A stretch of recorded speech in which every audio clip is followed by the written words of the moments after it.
Pasi doli nga spitali psikiatrik, vrau gruan dhe më pas veten. Emocionon deklarata e djalit të viktimave.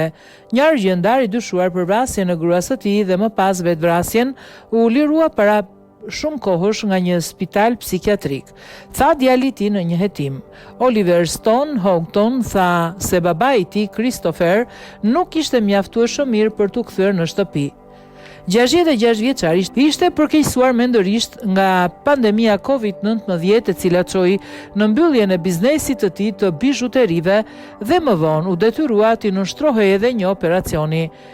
Më pak se 2 muaj pas lirimit të tij nga një spital psikiatrik, Stone u gjeti vdekur në shtëpi me gruan e tij Ruth Stone Houghton, 60 vjeç.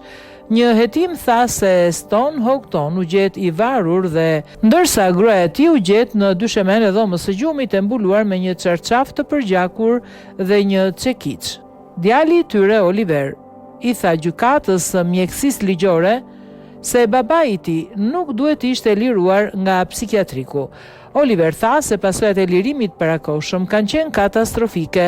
Stone Houghton u gjet në dyshemen e dhomës së gjumit e mbuluar me një çarçaf të përgjakur me një çekiç pranë saj.